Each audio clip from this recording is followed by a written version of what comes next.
Hello बच्चों। Last video में मैंने आपको सर्कल तक पढ़ाया था। सर्कल्स के बारे में बताया था कि बहुत सारे थ्योरम्स उससे रिलेटेड देखे थे हम लोगों ने, और बहुत इंटरेस्टिंग सा टॉपिक था सर्कल्स। मुझे भी बहुत अच्छा लगा बताने में, और आप भी अच्छे से समझना क्योंकि बहुत इंपॉर्टेंट है। तो आज चलो नया चैप्टर स्टार्ट करते हैं, that is surface area and volume. Surface area and volume. देखो इसमें क्या है, ये पूरा फॉर्मूला बेस्ड टॉपिक है। इसमें बहुत सारे फॉर्मूलाज होते हैं जो सब आपको याद होना चाहिए, तो फिर ज़्यादा अच्छा रहता है। ठीक है, तो देखो पहली चीज़ आपको सॉलिड फिगर्स क्या होता है ये पता होना चाहिए।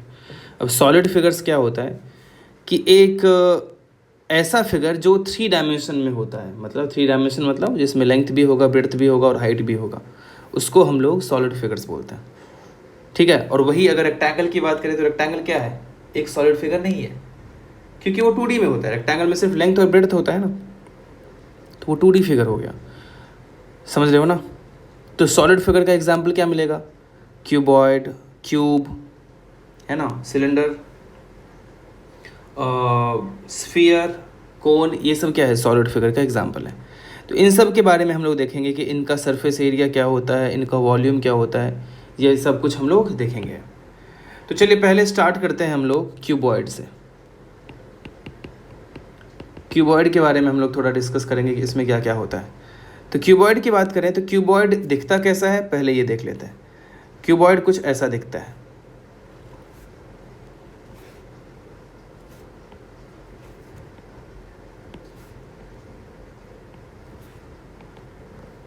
कुछ ऐसा दिखता है क्यूबॉइड। ठीक है, ऐसा कुछ दिखता है। ठीक है, अब इसमें आपको दिख रहा होगा कितने फेसेस हैं, 6 फेसेस हैं, 8 वर्टाइसेस हैं और 12 एजेस हैं। एज क्या होता है, एज मतलब कोना, मतलब नहीं, एज मतलब ये, इसको एज कहते हैं। तो एक एज, 2 एज, 3, 4, ऐसे ही बाकी पूरा काउंट करो तो आपको 12 एजेस मिल जाएंगे। ठीक है, और फेसेस कितने, 6 फेसेस मतलब सतह, तो सतह 6 साइड से होगा ना, तो 6 सतह हो जाएगा, है ना। और वर्टाइसेस मतलब शीर्ष, शीर्ष मतलब ये वाला, ये 1, 2, 3, 4, 5, 6, 7 और 8, 8 क्या होंगे, शीर्ष होगा। ये हो जाता है क्यूबॉइड की कहानी। तो क्यूबॉइड का अगर आपको बोला जाए कि लेंथ क्या होता है, तो लेंथ मतलब क्या हो गया, इसकी लंबाई। तो ये क्या बोल दूंगा भाई, ये लेंथ है। ठीक है, ये क्या है, लेंथ है, यहाँ से यहाँ तक ये पूरा लेंथ हो गया। ब्रेड्थ की बात हो तो ये इसकी चौड़ाई हो गई, ये इसकी चौड़ाई हो गई। और हाइट, तो हाइट तो आपको पता ही है, हाइट क्या हो जाएगा, ये सपोज ये वाली हाइट हो गई, है ना, ये हाइट हो गई। तो ये लेंथ, ब्रेड्थ और हाइट होती है। तो हम लोग इसका अगर आपको मैं बोलूँ टोटल सरफेस एरिया क्या होता है क्यूबॉइड का, तो क्यूबॉइड का यहाँ पे बात होगा टोटल सरफेस एरिया। तो टोटल सरफेस एरिया का मीनिंग क्या होता है पहले वो समझें। टोटल सरफेस एरिया, इसे ही TSA कई बार लिखा जाएगा। देखो टोटल का T, सरफेस का S, एरिया का A, TSA। तो टोटल सरफेस एरिया का मतलब होता है कि जितने भी टोटल सरफेसेस हैं सबके एरिया को ऐड करना है। कितने सरफेसेस थे, 6 सरफेसेस थे, है कि नहीं, 6 सरफेस थे, उन सबके एरिया को ऐड करना पड़ेगा।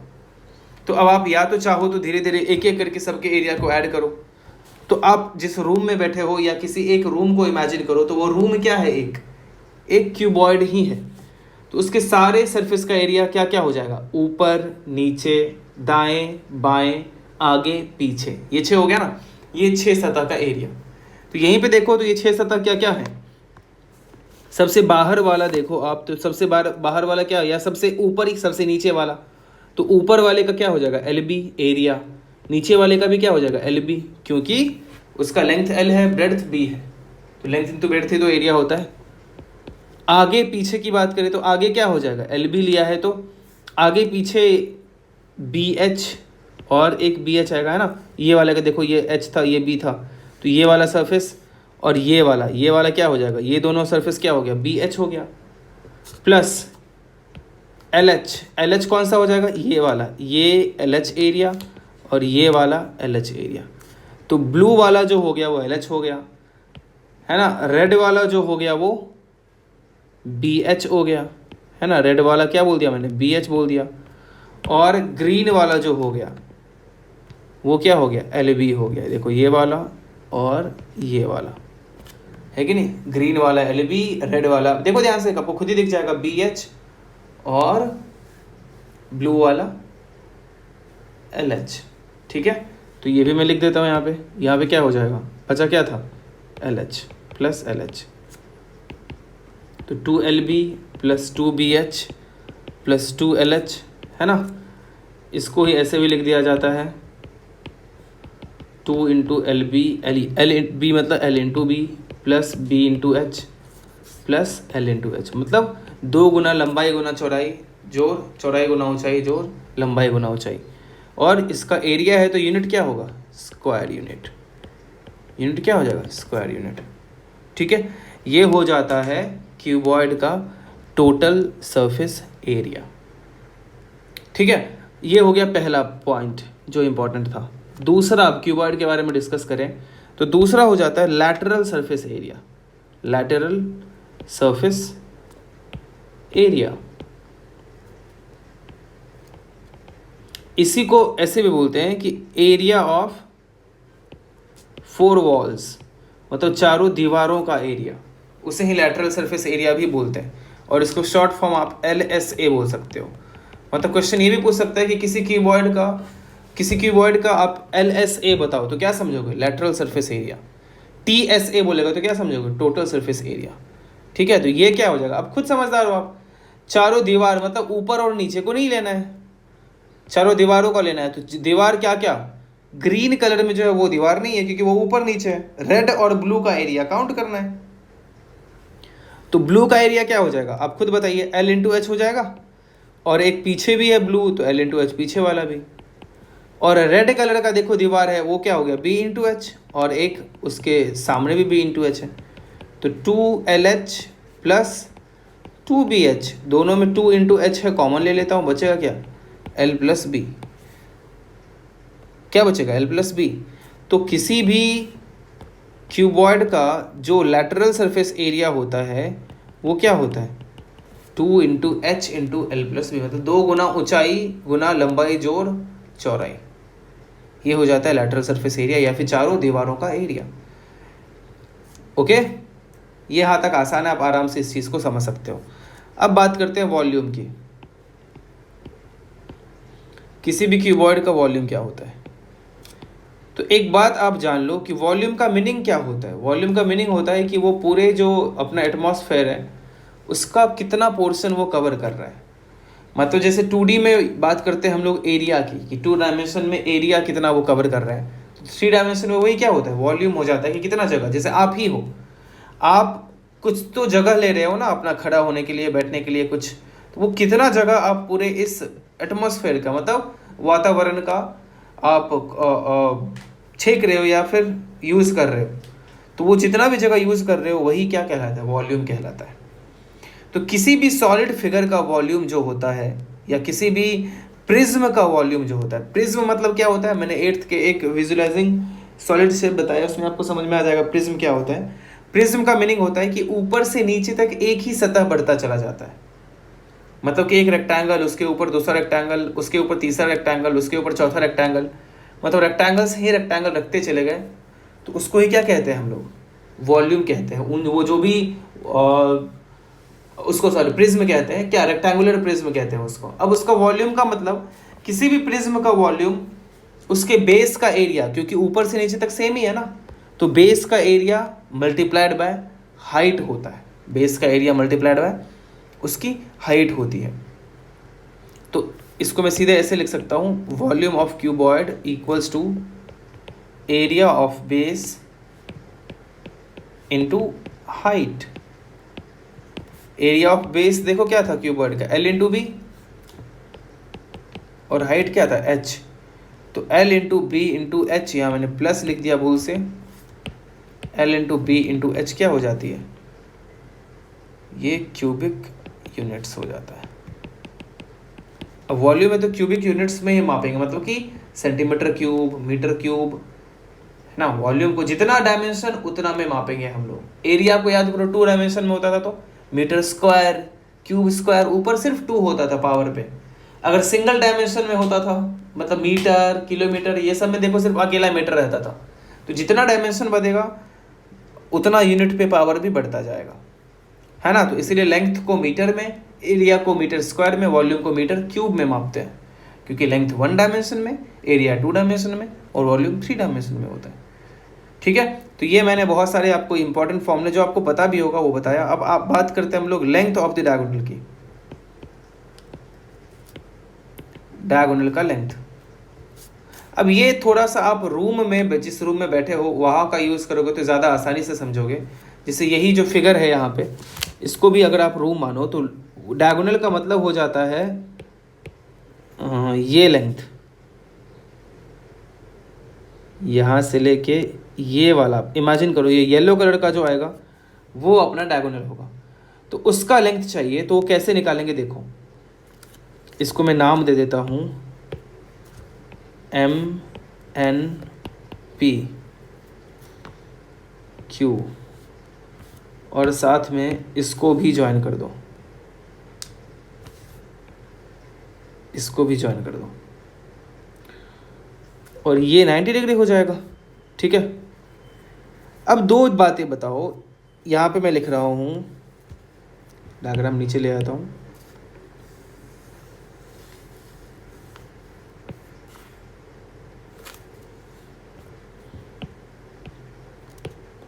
इन ट्रायंगल NQP, है ना, ये NQP ट्रायंगल में थोड़ा इमेजिन करना पड़ेगा, यहाँ पे डायग्राम में आपको बहुत ज़्यादा नहीं दिखने वाला है। NQP ट्रायंगल में देखो तो NQP ट्रायंगल में क्या है, ये एंगल 90 डिग्री है, बिल्कुल है कि नहीं, मतलब बेस में क्या है, एक 90 डिग्री बनेगा। तो NP का लेंथ क्या हो जाएगा, पाइथागोरस थ्योरम से क्या बोलूँगा, root under NQ square plus QP square. सोच के देखो, इक्वल्स टू NQ कितना था, मतलब B था तो उल्टा लिख देता हूँ मैं, L square plus B square आ गया। ठीक है, अब इन ट्रायंगल MNP, अब MNP को देखो, तो जो येलो कलर का ट्रायंगल है उसमें भी तो एक एंगल 90 है, तो MNP क्या हो जाएगा, एंगल N इज 90 डिग्री, तो MP इक्वल्स टू फिर से क्या होगा, root under NP square plus MN square, है कि नहीं, वो भी तो डायगोनल है, या फिर वो भी तो हाइपोटेनियस है, तो MP हाइपोटेनियस हो जाएगा इन ट्रायंगल MNP। तो NP कितना था, root L square plus B square, उसका स्क्वायर किया, और MN कितना है, H स्क्वायर, वो क्या हो जाएगा, रूट L स्क्वायर प्लस ये B स्क्वायर प्लस ये क्या हो जाएगा, H स्क्वायर। तो यही क्या हो जाता है, लेंथ ऑफ डायगोनल हो जाता है, length of diagonal equals to root L square plus B square plus H square unit. तो किसी भी क्यूबॉइड के आपको डायगोनल का लेंथ चाहिए तो क्या बोलोगे, root over L square plus B square plus H square. ठीक है, तो ये हम लोगों ने क्यूबॉइड के बारे में बहुत सारी चीज़ें देखी, साथ ही साथ क्यूब के बारे में भी देख लेते हैं।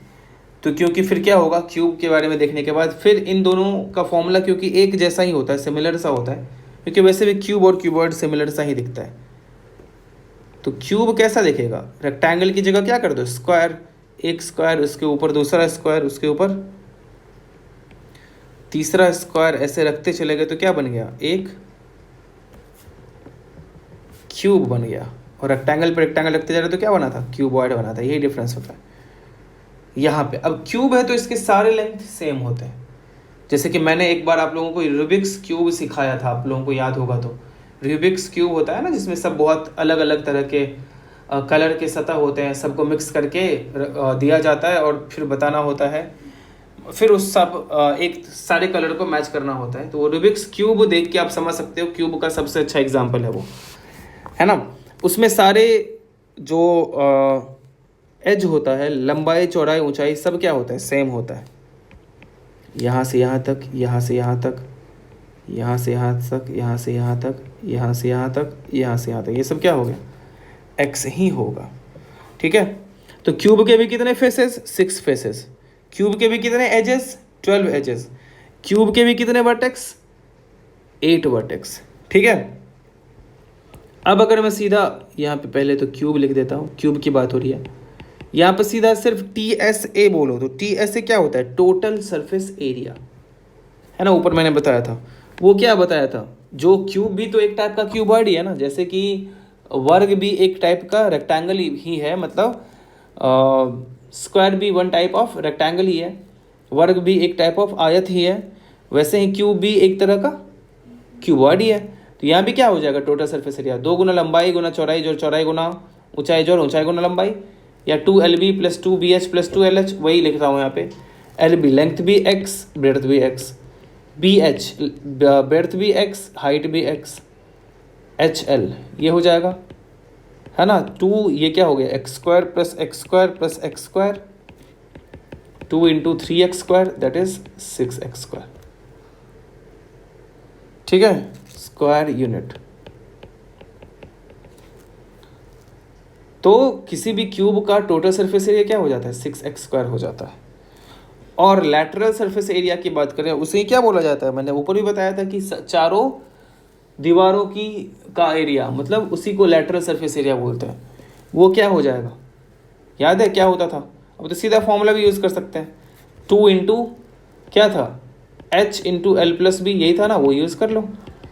H तो x हो गया, L भी x, B भी x, x + x 2x, that is 4x² square unit. ये हो जाता है क्या, लैटरल सरफेस एरिया और टोटल सरफेस एरिया दोनों देख लिया हम लोगों ने। तो वॉल्यूम क्या हो जाएगा, वॉल्यूम वही बेस का एरिया, मैं तो एरिया ऑफ बेस यहाँ भी लिख देता हूँ, area of base multiplied by height. तो बेस तो स्क्वायर है, x² हो जाएगा, हाइट क्या है, x क्या हो गया, x³ क्यूबिक यूनिट्स, है ना, x³ हो जाएगा। आगे बढ़ते हैं। अब यहीं पे आपको अगर चाहिए लेंथ ऑफ डायगोनल,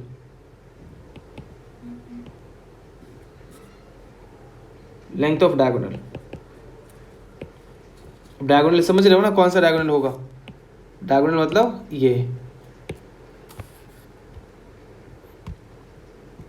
मतलब कि बिल्कुल दो सबसे दूर दूर वाले शीर्ष का ज्वाइन करने वाला लाइन। तो वो लेंथ ऑफ डायगोनल क्या हो जाएगा यहाँ पे, वो वहाँ पे क्या देखा था, √L² + B² + H², वही यहाँ भी यूज़ करेंगे। L भी x है, B भी x है और H भी x है। तो √3x², x तो बाहर आ जाएगा ना, क्या बचेगा, √3 × x, x रूट से बाहर है, इतना यूनिट। तो ये क्यूबॉइड और क्यूब का एरिया देखा हम लोगों ने, ठीक है। बहुत ठीक ठाक से फॉर्मूले पढ़े हम लोगों ने, ये सब आपको याद होना चाहिए। तो खैर शुरुआत है, आगे और भी बहुत टाइप के अच्छे अच्छे क्वेश्चंस भी मिलेंगे हम लोगों को इस पे बेस्ड। तो चलो अब कुछ एग्जाम्पल करते हैं, सिंपल एग्जाम्पल करेंगे। पहला एग्जाम्पल है आज का, 3 equal cubes are placed adjacently in a row, ठीक है। फाइंड द रेशियो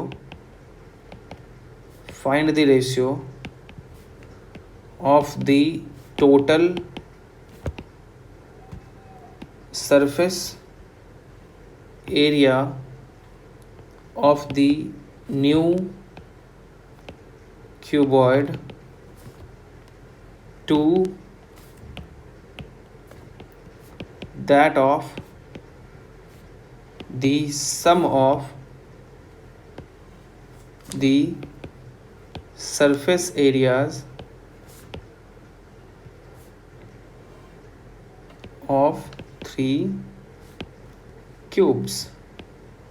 देखो सवाल क्या है कि 3 इक्वल क्यूब्स है, मतलब तीनों का साइड लेंथ सेम है, तो वो तीनों इक्वल क्यूब को एडजेसेंटली मतलब कि बगल बगल में, इन ए रो मतलब एक ही लाइन में रख दिया जाता है।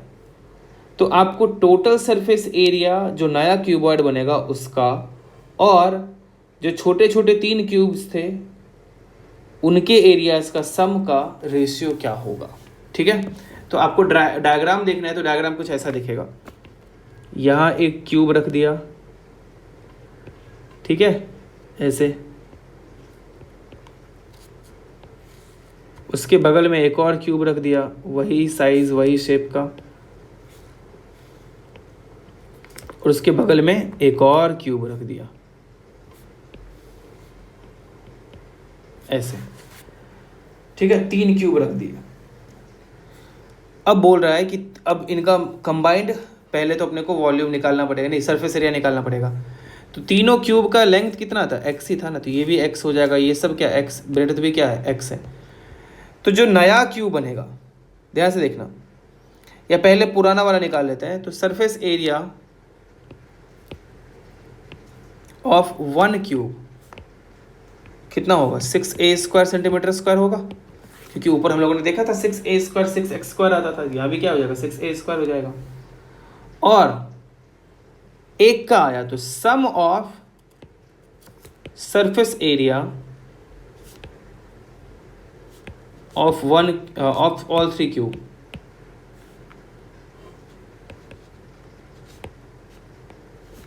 कितना होगा, 3 × 6a², that is 18a² square unit. इसको अपने पास रख दिया, या ऊपर सेंटीमीटर गिवन था तो सेंटीमीटर स्क्वायर लिख देता हूँ।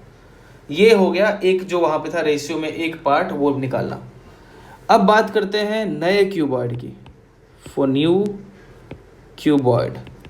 आप लोग ही बताओ लेंथ क्या हो जाएगा। देखो लेंथ कितना दिख रहा है, x x x, 3x हो गया। ब्रेड्थ कितना दिख रहा है, वो तो x ही है।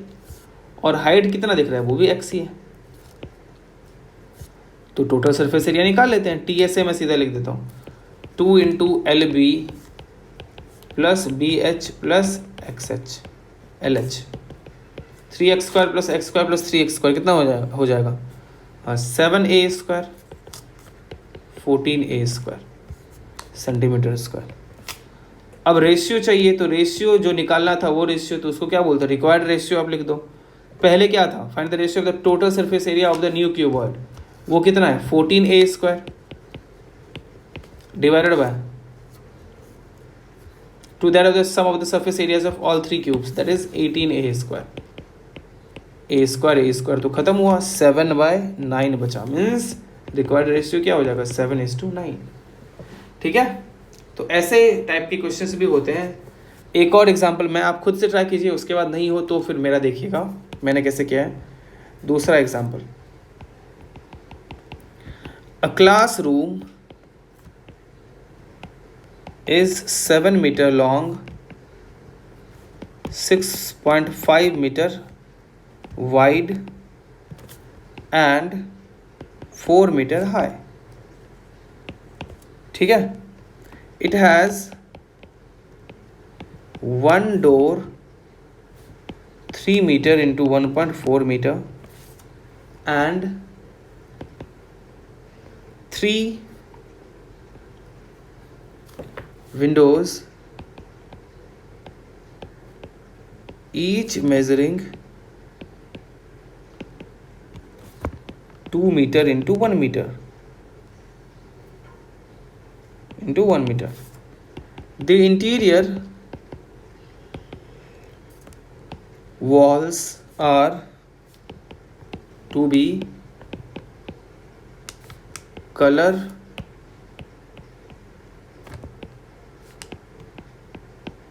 washed. The contractor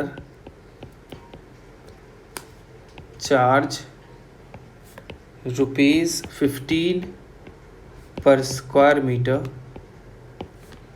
Find the cost of color washing. Find the cost of color washing. अब क्वेश्चन को ध्यान से पढ़ो, क्या बोल रहा है कि एक क्लासरूम है जो 7 मीटर लंबा, 6.5 मीटर चौड़ा और 4 मीटर ऊंचा है। एक डोर है उसमें, मतलब दरवाजा है एक, जो 3 मीटर इंटू 1.4 मीटर का है, और 3 विंडोज हैं जो 2 मीटर गुना 1 मीटर का है। इंटीरियर मतलब अंदर का जो वॉल है, मतलब दीवार है, वो कलर करना है अपने को। कलर वॉश करना मतलब कि उसको रंगना है, कलर करना है। कॉन्ट्रैक्टर जो होता है, जिसको बोलते हैं कि चलो कलर करने का तुम इतना पैसा लो, 15 रुपए पर स्क्वायर मीटर चार्ज करता है। तो उसको कलर कराने का कितना खर्चा लगेगा, तो आप ही बताओ कलर कराने में किस चीज़ की ज़रूरत पड़ेगी? आपने पढ़ा है वॉल्यूम और सरफेस एरिया, तो ज़रूरत किसकी पड़ेगी? सरफेस एरिया की पड़ेगी, क्योंकि कलर किसको करना है? वॉल को करना है। और वॉल क्या होता है? सरफेस एरिया होता है ना, है कि नहीं? वॉल क्या होता है? सरफेस एरिया होता है। तो यहाँ पर ज़रूरत किसकी पड़ने वाली है? सरफेस एरिया की। तो मैं देखो यहाँ पे लिखूंगा area of the 4 walls of the room. तो वो एरिया कितना हो जाएगा? 4 walls की बात कर रहे हैं तो क्या होता है? 2 into H into L plus B, यही होता है ना। 2 into H into L plus B, यही होता है। तो 2 इंटू एच कितना है? 2 इंटू एच कितना था? देखो ऊपर हाइट कितना दे रखा था पूरे वॉल का? 4 ना, 4 से मल्टीप्लाई करता हूँ, इंटू क्या हो जाएगा? एल प्लस बी 7 प्लस 6.5, है ना, ये हो जाएगा। आगे बढ़ते हैं, इसको आप कैलकुलेट करो तो क्या हो जाएगा? 8 इंटू 7 प्लस 6.5 कितना होता है? 13.5, जो कितना आएगा मल्टीप्लाई करके? 108 मीटर स्क्वायर, सेंटीमीटर स्क्वायर जो भी है, ठीक है, ये आ जाएगा। तो ये क्या निकला? एरिया निकला। ये क्या निकला? एरिया निकला। अब आगे बढ़ते हैं, उसने किसका एरिया निकला? ये चारों वॉल का एरिया निकला। ये चारों वॉल का एरिया निकला है।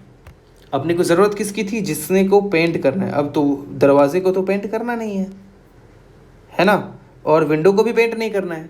तो मैं यहाँ ये भी लिखूंगा एरिया ऑफ 1 डोर कितना हो जाएगा? 3 into 1.4 equals to 4.2 metre square. Area of 1 window, ये कितना हो जाएगा? वो तो क्या है? सिंपल सा रेक्टेंगल ही है। 2 into 1 that is 2 metre square.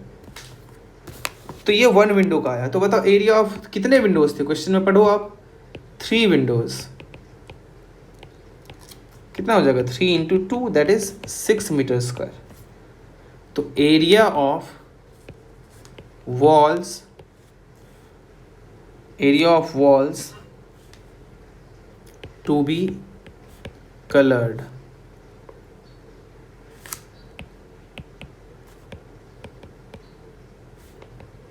कितना हो जाएगा? टोटल एरिया माइनस ये सबको ऐड कर दो, कितना आ रहा है? 4.2 प्लस 6, इसको कैलकुलेट करो तो 97.8 मीटर स्क्वायर आता है। तो कॉस्ट कितना हो जाएगा? टोटल कॉस्ट मैं लिख देता हूँ। टोटल कॉस्ट कितना आ जाएगा? 15 पर स्क्वायर मीटर लग रहा था और टोटल 97.8 है। तो रुपीज़ दिस इंटू 15 मल्टीप्लाई करना, कितना आएगा? 1467। ये अपना आंसर आ जाएगा। ठीक है, तो इस टाइप के और भी बहुत क्वेश्चंस मिलेंगे आपको, वो अच्छे से ट्राई करो तो फिर और अच्छे से आपसे होते रहेगा। ठीक है, तो आज के लिए इतना ही। आज मैं आप इसके प्रैक्टिस और कीजिए जिससे कि आप और अच्छे से सीख पाए। प्रैक्टिस करो तो ही अच्छे से सीखोगे, बिना प्रैक्टिस का आप भूल जाओ कि आप ये सब कुछ सीखने वाले हो। ठीक है, अब एंड में आज का क्वेश्चन जो आपको कमेंट बॉक्स में बताना है,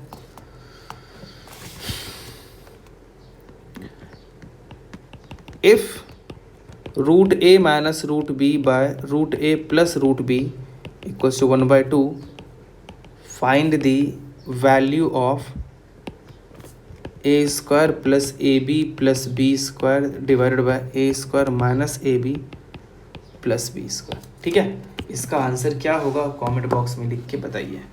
ठीक है, तो चलिए आज के लिए इतना ही।